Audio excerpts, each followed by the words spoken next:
السلام علیکم۔ آج میں آپ کو 3 نصیحتیں پر ایک واقعہ سناتی ہوں۔ ایک چڑی مار نے بڑی ترکیبوں سے جال بچھا کر نہایت نادر اور خوبصورت چڑیا پکڑی۔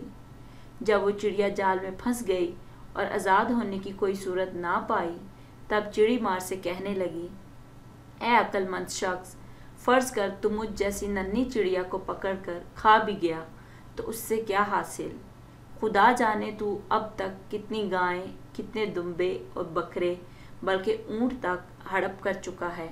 جب اتنے جانور کھا کر بھی تیرا پیٹ نہیں بھرا تو میرے ذرہ سے گوشت اور گنتی کی چند نرم نازک ہڈیوں سے بھلا کیا بھرے گا؟ اس لیے تیری دانائی، جوان مردی اور بلند تاگہی کا تقاضا ہے کہ تو مجھے آزاد کر دے۔ چڑی مار نے کہا، اگر میں تیری بات مان کر تجھے چھوڑ دوں تو مجھے کیا ملے گا؟ میں نے تجھے پکڑنے میں دن رات ایک کر دیے ہیں، تب کہیں تو ہاتھ آئی ہے۔ فرض کرو میں تجھے نہ کھاؤں اور کسی کے ہاتھ بیچ ڈالوں، پھر بھی مجھے کچھ نہ کچھ تو مل ہی جائے گا۔ چڑیا نے جواب دیا، مجھے فروخت کر کے بھلا تجھے کتنا مال ملے گا؟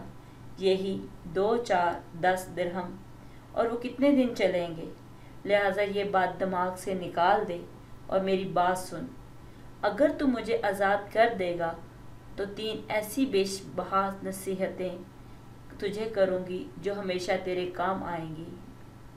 ان میں سے پہلی نصیحت تو تیرے ہاتھ پر بیٹھے بیٹھے کر دوں گی، دوسری دیوار پر بیٹھ کر کروں گی، اور وہ ایسی ہوگی کہ مارے خوشی کے تیرا خون چلوؤں بھر جائے گا۔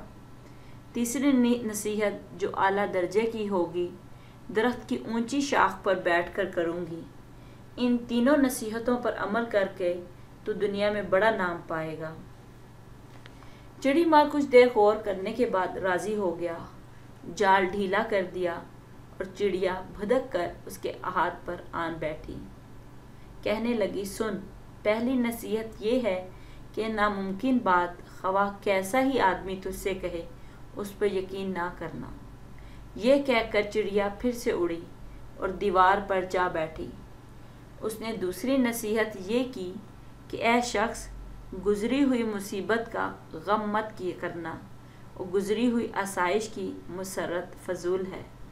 چڑی مار نے کہا، اس دوسری نصیحت کا مطلب میں نہیں سمجھا، ذرا کھل کر بیان کر۔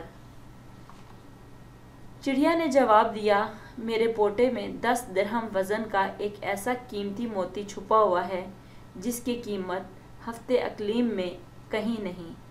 تو یہ موتی پا کر زندگی بھر کے لیے نہال ہو جاتا اور تیرے بال بچے شہزادوں کی سی عیش و عشرت میں دن بسر کرتے، مگر افسوس کہ تو نے مجھے آزاد کر کے یہ بیش بہا موتی ہاتھ سے کھو دیا۔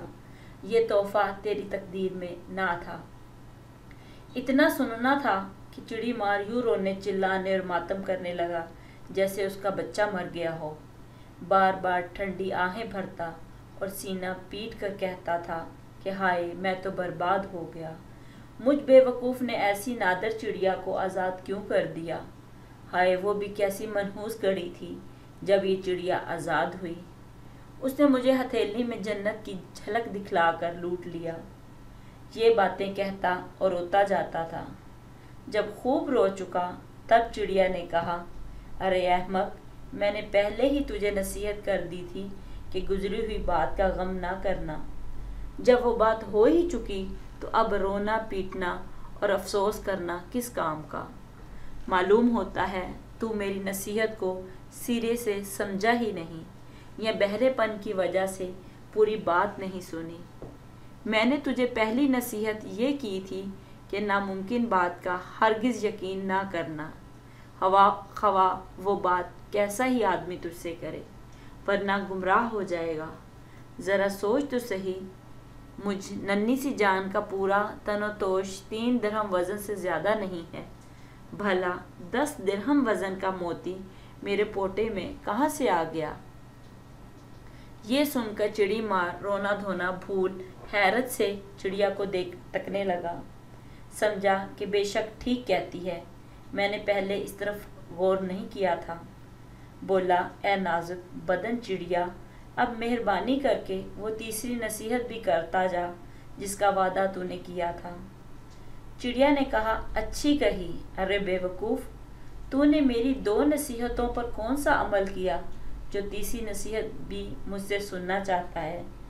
وہ قیمتی نصیحت تجھ جیسے بے مغز شخص کے لیے نہیں ہے۔